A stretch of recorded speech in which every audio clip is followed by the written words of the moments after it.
Hello everyone, this is doctor Anjali. Welcome to my YouTube channel. आज की class में हम स्टार्ट कर रहे हैं force and laws of motion part 1।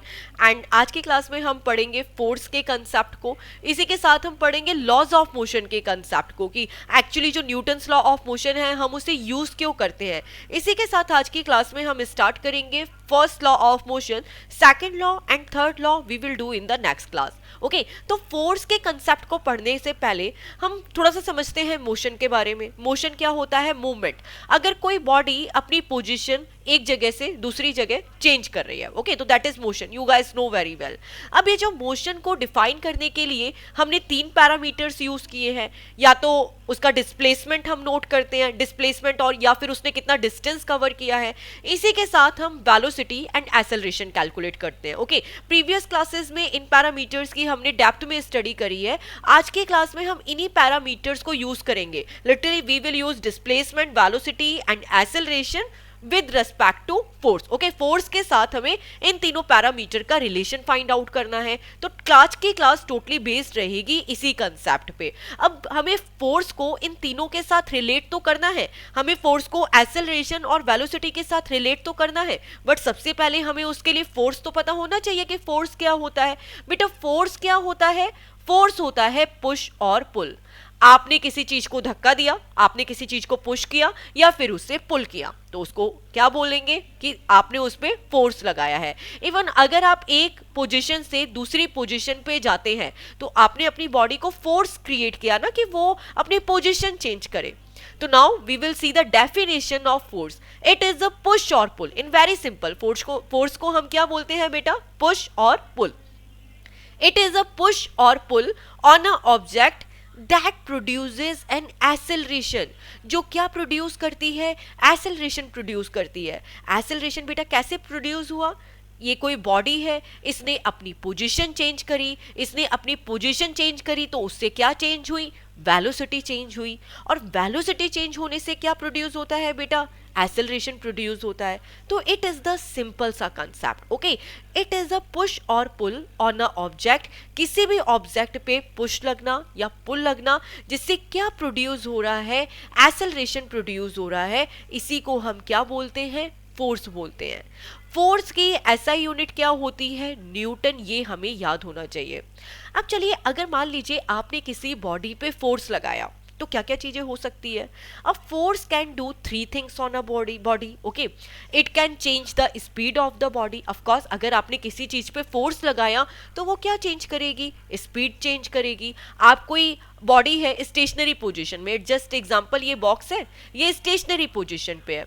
अब आपने इस पे थोड़ा सा भी फोर्स लगाया तो ये मूव कर गया, तो स्पीड चेंज हुई कि नहीं हुई? तो फोर्स के थ्रू हम क्या कर सकते हैं? स्पीड चेंज कर सकते हैं। इसी के साथ फोर्स के थ्रू हम क्या कर सकते हैं? बॉडी का डायरेक्शन भी चेंज कर सकते हैं। ठीक है, एंड क्या कर सकते हैं? शेप भी चेंज कर सकते हैं। तो फोर्स के थ्रू हम बॉडी का स्पीड, डायरेक्शन, शेप, तीनों की तीनों चीजें चेंज कर सकते हैं। तो आई थिंक सो आपको फोर्स का बेसिक कंसेप्ट सभी को बहुत अच्छे से समझ आया होगा। अब हम चलते हैं टाइप्स ऑफ फोर्सेस के बारे में। तो हम यहाँ पे 3 टाइप्स के फोर्सेस का स्टडी करेंगे। The first one is balance force, the second one is unbalance force and the third one is frictional force. हम तीनों का एक एक एग्जाम्पल लेके चलते हैं ताकि ये कंसेप्ट आपको अच्छे से क्लियर हो जाए। ओके, तो मान लीजिए यहाँ पर एक बॉक्स है, ठीक है, आप लेफ्ट साइड से इस पे 5 न्यूटन का फोर्स लगा रहे हो एंड राइट साइड से भी इस पे 5 न्यूटन का फोर्स लगा रहे हो। तो ये बॉक्स क्या मूव करेगा? नहीं करेगा। अगर आप केवल लेफ्ट साइड से 5 न्यूटन का फोर्स लगाते तो ये बॉक्स मूव कर जाता, बट आप लेफ्ट साइड से और राइट साइड से, दोनों साइड से बिल्कुल इक्वली फोर्स क्रिएट कर रहे हैं, तो दोनों फोर्सेस आपस में एक दूसरे को कैंसिल आउट कर देंगे और ये बॉक्स बिल्कुल भी मूव नहीं करेगा। हम रिजल्टेंट फोर्स कैसे कैलकुलेट करते हैं? ठीक है, दोनों साइड के फोर्सेस। ओके, तो अगर आप F1 माइनस F2 करते हैं तो एक साइड से 5 न्यूटन का फोर्स लगा, दूसरी साइड से भी 5 न्यूटन का फोर्स लगा, लेकिन अपोजिट डायरेक्शन में, इसलिए हमने माइनस किया और हमें रिजल्टेंट फोर्स कितना मिला? 0 मिला, क्योंकि दोनों अपोजिट डायरेक्शन में थे। बेटा, अगर दोनों फोर्सेस सेम डायरेक्शन में होते ना, जैसे मान लीजिए ये 5 न्यूटन है और ये भी 5 न्यूटन है, तो टोटल फोर्स क्या होता? प्लस हो जाता। क्यों हो जाता? क्योंकि दोनों सेम डायरेक्शन में है। जब दोनों डिफरेंट डायरेक्शन में होते हैं तभी हम उसे माइनस करते हैं, इसीलिए यहाँ पर हमने F1 माइनस F2 किया है, और इधर टोटल फोर्स कितना होता, 10 न्यूटन होता। बट अभी दोनों फोर्स अपोजिट डायरेक्शन में है, दोनों ने एक दूसरे को कैंसिल आउट किया, तो रिजल्टेंट फोर्स क्या मिला हमें, 0 न्यूटन। ओके, तो नाउ सबसे पहले देखते हैं बैलेंस फोर्स का definition. Forces are said to be balance forces if they cancel each other. अभी क्या करते हैं, जब एक दूसरे को कैंसिल करते हैं and their resultant force is 0, और उनका रिजल्टेंट फोर्स हमें क्या मिलता है, 0 मिलता है। इसके बाद नेक्स्ट आता है अनबैलेंस फोर्स। अब देखिए अनबैलेंस फोर्स क्या होता है। अनबैलेंस फोर्स बेटा वो फोर्सेस होते हैं जो एक दूसरे को पूरी तरीके से कैंसिल आउट नहीं कर पाते। अब जैसे यहाँ पर देखिए, this is the type of unbalance force. क्यों, क्योंकि दोनों फोर्स सेम डायरेक्शन में लग रहा है, दोनों ने एक दूसरे को कैंसिल आउट नहीं किया, तो ओवरऑल फोर्स क्या हो गया, ऐड हो गया। अब हम एग्जांपल लेते हैं, मान लीजिए दोनों फोर्स अगर अपोजिट डायरेक्शन में लग रहे हैं, तो मान लीजिए एक फोर्स हमने लगाया लेफ्ट साइड में 10 न्यूटन का एंड राइट साइड में लगाया 5 न्यूटन का। अब ये बॉक्स मूव करेगा, ऑफ कोर्स करेगा। एक साइड में 10 न्यूटन का फोर्स लग रहा है, एक साइड में 5 न्यूटन का फोर्स लग रहा है, तो आपको रिजल्टेंट फोर्स कितना मिला, 10 माइनस 5, ओवरऑल कितना हो गया, 5 न्यूटन का फोर्स। मतलब 5 न्यूटन का फोर्स ही लगेगा, और किस साइड में लगेगा, ये इस तरीके से देखिए लेफ्ट टू राइट की साइड में फोर्स लगेगा, क्योंकि 10 न्यूटन ज्यादा है ना 5 न्यूटन से, तो वो क्या आगे की तरफ लेफ्ट टू राइट की तरफ मूव कर जाएगा। ओके, तो ये अनबैलेंस फोर्सेस क्या होते हैं, when forces applied to an object are of different magnitude. जब भी हम किसी बॉडी पे डिफरेंट मैग्नीट्यूड का फोर्स क्रिएट करते हैं, ठीक है, अगर अपोजिट डायरेक्शन में है भले ही सेम डायरेक्शन में है, तो ये फोर्स क्या करेंगे, एक दूसरे को कैंसिल आउट नहीं करेंगे। ओके, अगर सेम मैग्नीट्यूड के हैं और सेम डायरेक्शन में लग रहे हैं तब भी एक दूसरे को कैंसिल आउट नहीं करेंगे, तो इसी को हम क्या बोलते हैं बेटा, अनबैलेंस फोर्सेस बोलते हैं।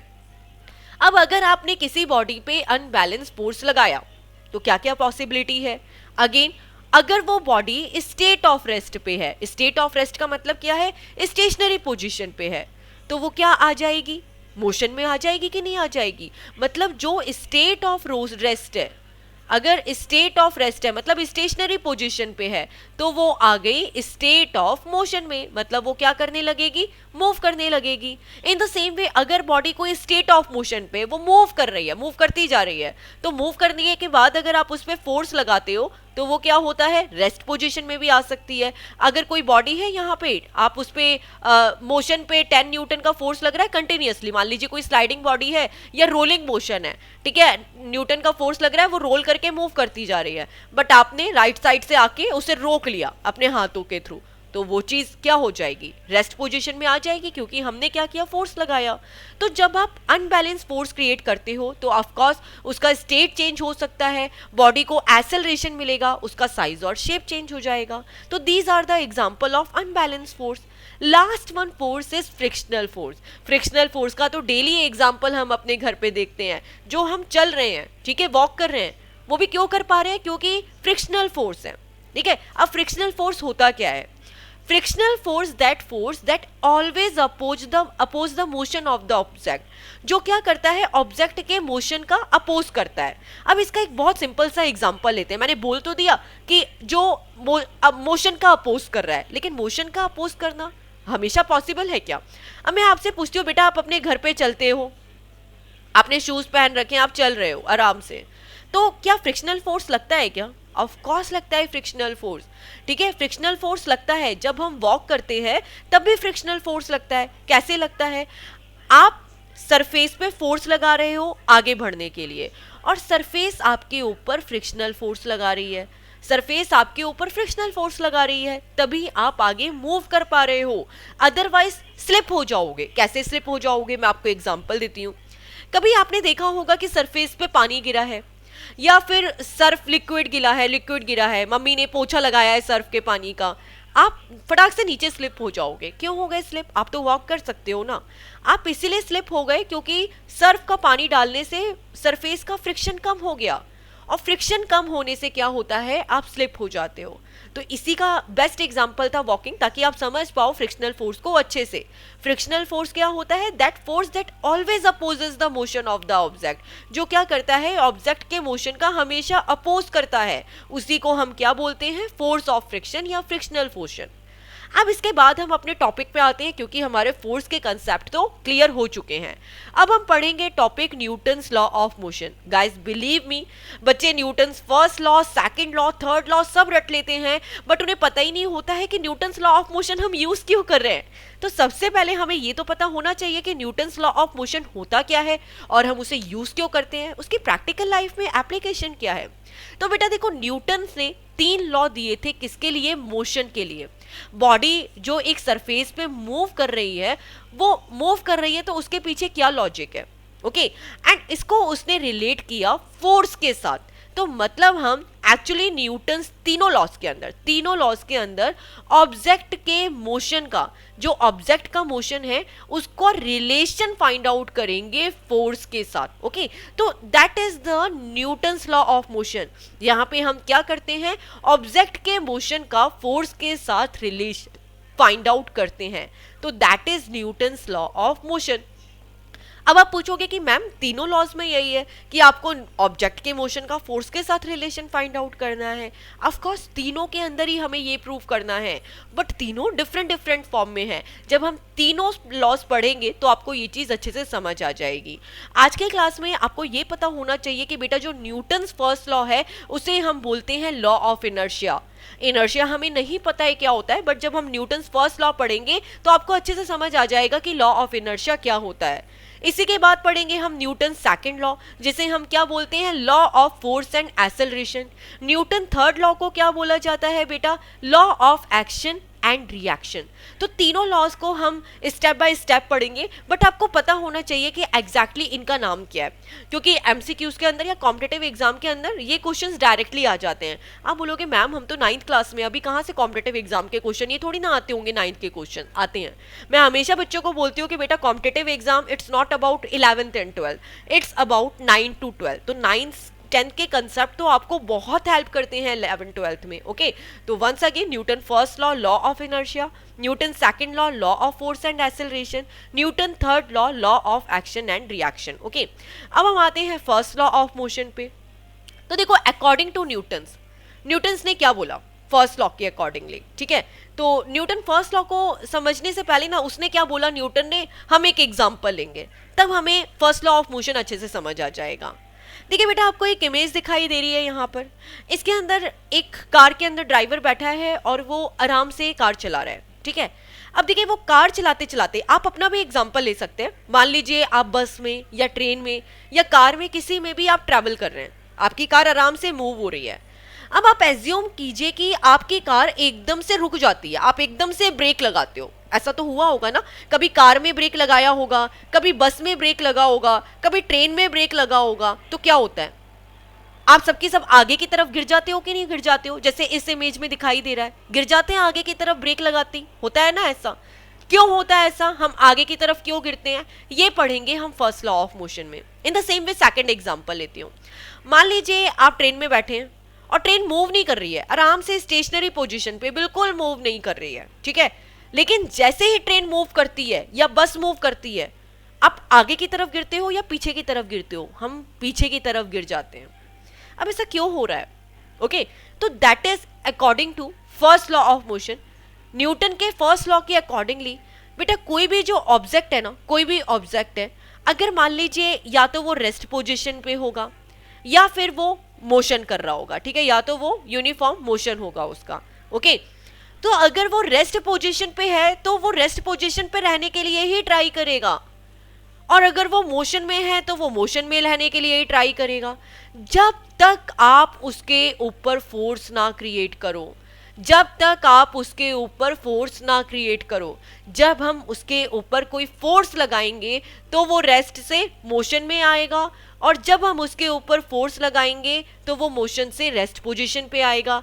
अदरवाइज रेस्ट भी जो बॉडी है वो रेस्ट में रहने के लिए ही ट्राई करेगी, और जो मोशन वाली बॉडी है वो मोशन में रहने के लिए ही ट्राई करेगी।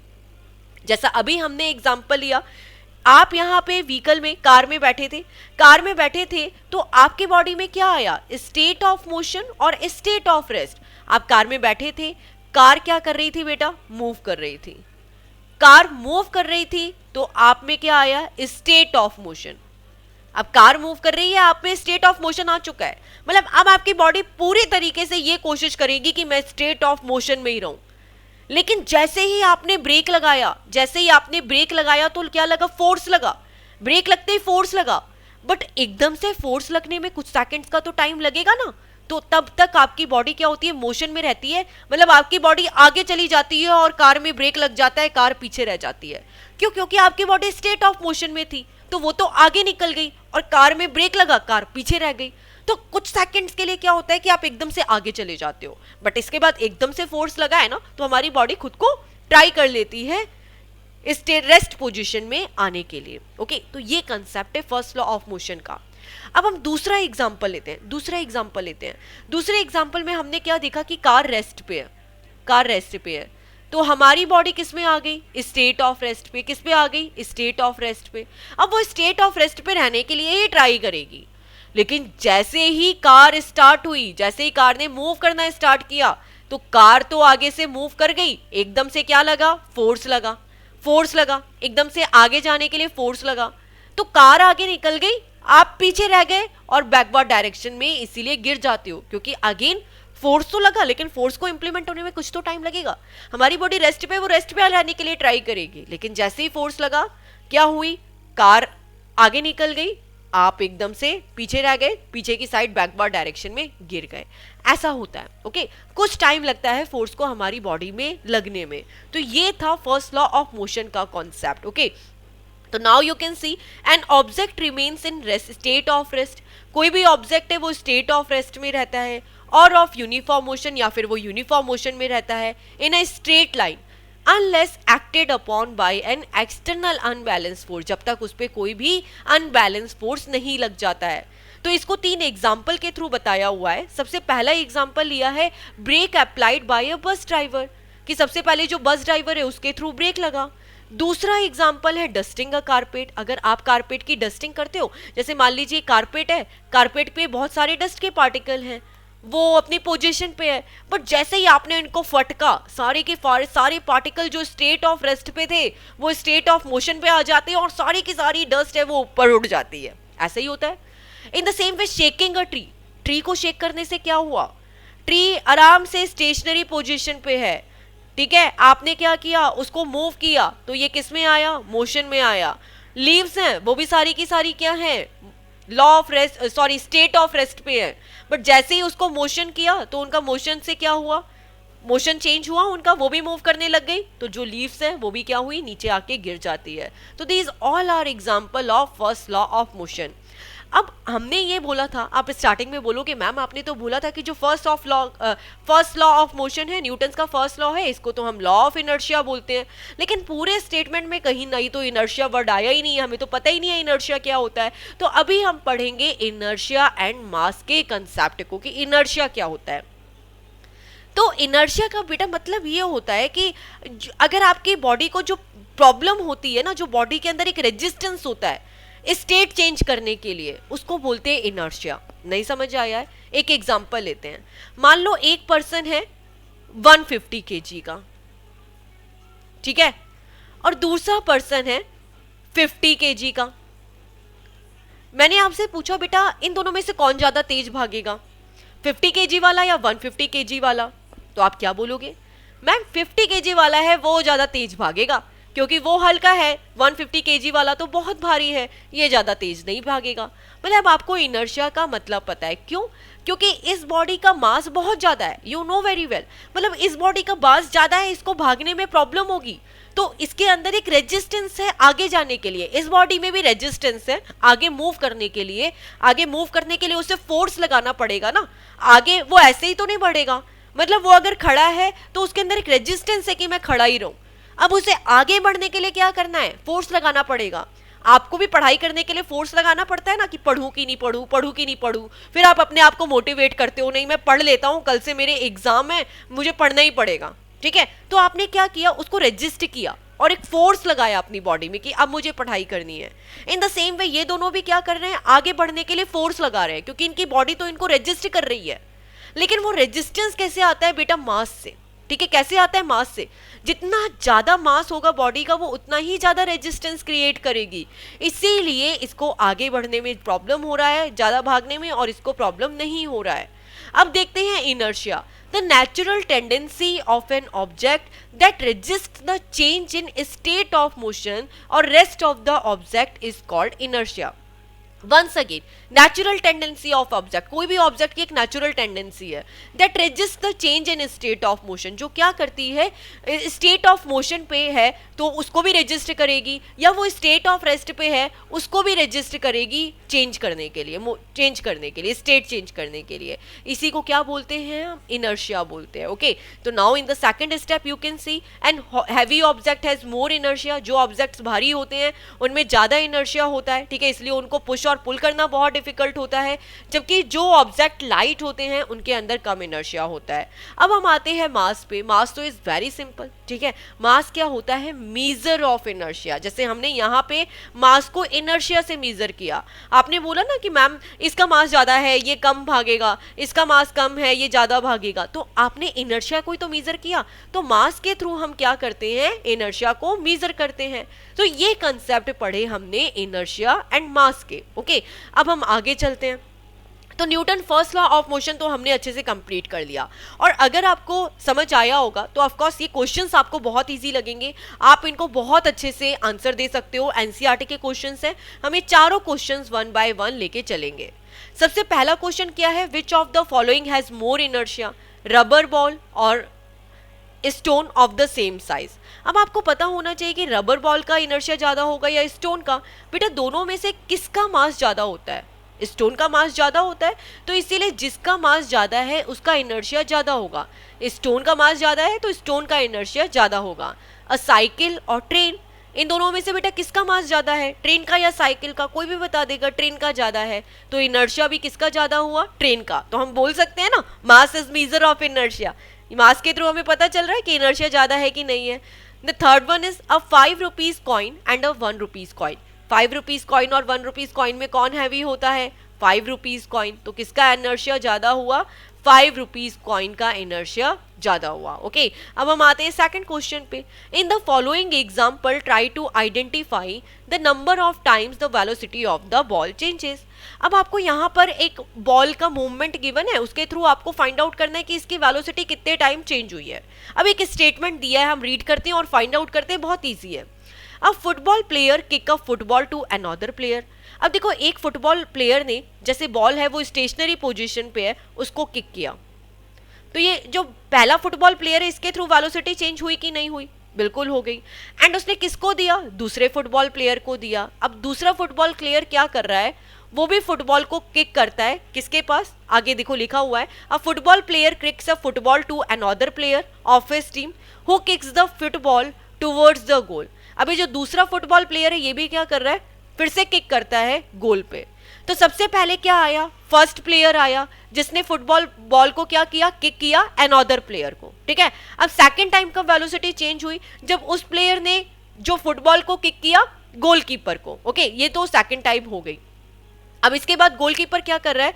The goalkeeper of the opposite teams collect the football. अब गोलकीपर ने बॉल कलेक्ट कर ली, मतलब रोक ली, मतलब वेलोसिटी चेंज हुई। तो थर्ड टाइम क्या हुआ? गोलकीपर ने फुटबॉल को स्टॉप किया, ठीक है, फुटबॉल को वो लेके पकड़ लेता है। इसके बाद क्या करता है? वो किक करता है दूसरे प्लेयर को and kicks it towards the player of his own team.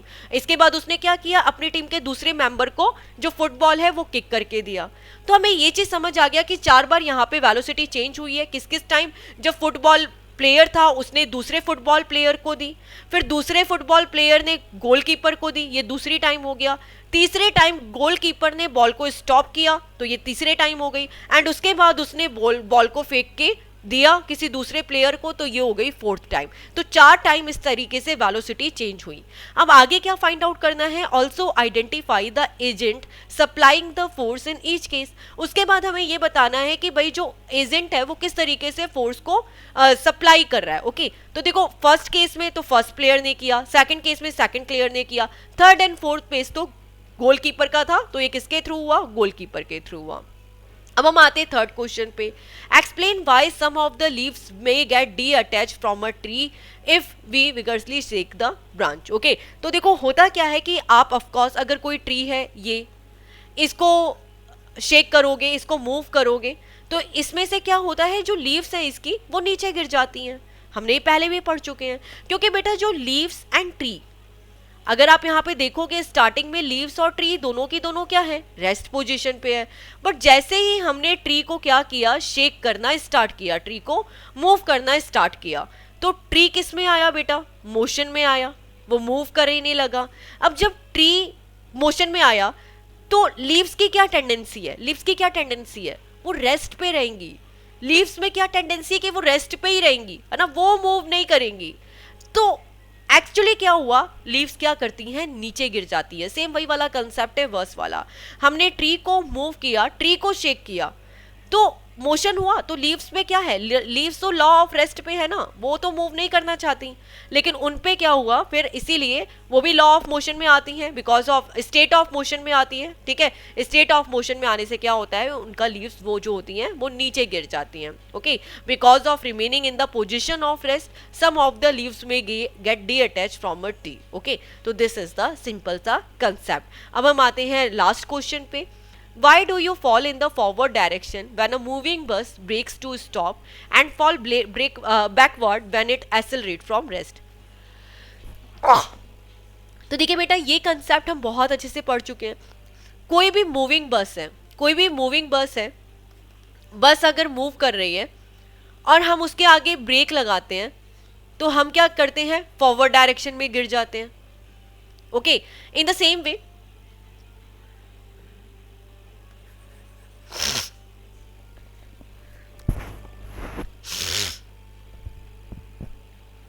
तो देखिए क्वेश्चन में क्या है बेटा, कोई भी बस अगर मूव कर रही है, बस मूव कर रही है तो उसके अंदर क्या है, स्टेट ऑफ मोशन है। अगर आपने ब्रेक लगाया तो बस क्या हुई, स्टॉप हो गई। ठीक है, बस स्टॉप हो जाएगी, तो वो क्या होगी, स्टेट ऑफ रेस्ट पे आ जाएगी। बट प्रैक्टिकली हमारी बॉडी भी क्या है, स्टेट ऑफ रेस्ट पे ही रहना चाहती है। तो बस मूव कर रही है तो बस आगे निकल जाती है,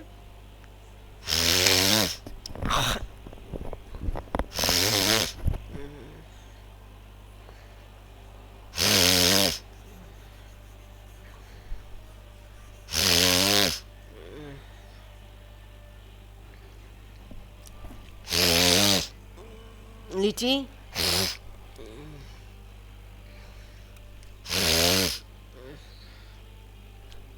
तो देखिए इस क्वेश्चन में क्या है कि कोई भी बस है, उसमें अगर पैसेंजर बस के साथ, तो देखिए लास्ट क्वेश्चन के अंदर क्या है कि अगर मान लीजिए कोई भी मूविंग बस है, कोई भी मूविंग बस में आप ब्रेक लगा रहे हो, अगर आपने मूविंग बस में ब्रेक लगाया तो जो हमारी बॉडी है वो फॉरवर्ड डायरेक्शन में गिर जाती है। और कोई भी बस स्टेशनरी पोजीशन में है, कोई भी बस स्टेशनरी पोजीशन में है और वो मूव करना स्टार्ट करती है तो आप बैकवर्ड डायरेक्शन में गिर जाते हो। ऐसा क्यों होता है, ये इस क्वेश्चन में पूछा गया है। तो हम इसका आंसर देखते हैं। तो देखिए अगर बस मूव कर रही है तो जो पैसेंजर है वो भी क्या है, स्टेट ऑफ मोशन में है। बस क्या है, मूविंग है, बस मूव कर रही है। तो जो आवर बॉडी है, हमारी बॉडी है, वो किसके अंदर है, स्टेट ऑफ मोशन में है।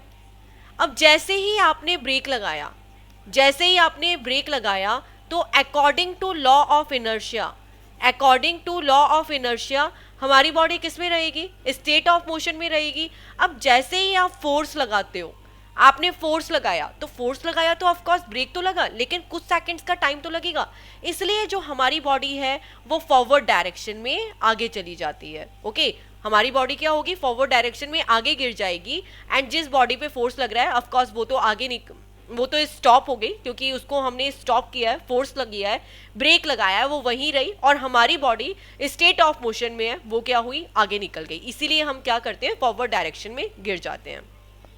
अब द सेकंड केस, अगर कोई बस स्टेशनरी पोजीशन पे है, ठीक है, वो रुकी हुई है, तो वो कौन से मोशन में है, हमारी बॉडी किस मोशन में है, स्टेट ऑफ रेस्ट पे है। ठीक है, उस पर स्टेट ऑफ रेस्ट है कि नहीं है, तो उस पर स्टेट ऑफ रेस्ट है। अब वो रेस्ट पे रहने के लिए ट्राई करेगी, है ना। अब उसने क्या किया, मूव करना स्टार्ट किया, तो वो जैसे ही मूव करना स्टार्ट करेगी, बट हमारी बॉडी में तो क्या है, स्टेट ऑफ रेस्ट है, ठीक है। तो according to law of inertia, according to law of inertia क्या होगा, हम बैकवर्ड डायरेक्शन में रह जाएंगे और जो व्हीकल है वो आगे निकल जाएगा। तो इसी को ही हमने थ्योरी में लिखा है, in a moving bus passenger are in motion. जो मूविंग बस है उसमें पैसेंजर क्या है, मोशन में है बस के साथ में। व्हेन ब्रेक्स आर अप्लाइड, जैसे ही ब्रेक अप्लाई किए जाते हैं टू स्टॉप अ मूविंग बस को स्टॉप करने के लिए, बट जो बस है वो तो क्या होगी, रेस्ट पोजीशन पे आ जाएगी, ठीक है। But because of tendency to be our body, हमारी बॉडी में क्या टेंडेंसी है, क्या टेंडेंसी आ गई, स्टेट ऑफ मोशन की टेंडेंसी आ गई, तो जो पर्सन है वो किधर गिर जाएगा, फॉरवर्ड डायरेक्शन में गिर जाएगा। इन द सेम वे जैसे ही हमने बस को रेस्ट पे लेके आए, तो हमारी बॉडी की क्या टेंडेंसी है, रेस्ट पोजीशन पे है, तो इसलिए हम क्या होता है, बैकवर्ड डायरेक्शन में गिर जाते हैं। तो बेटा आज की क्लास में हमने Newton's first law of motion complete किया। मिलते हैं नेक्स्ट लेक्चर में नेक्स्ट वीडियो के साथ, एक्चुअली न्यूटन सेकंड लॉ के साथ। Till then take care of yours, thanks for watching and please click to subscribe guys, bye all.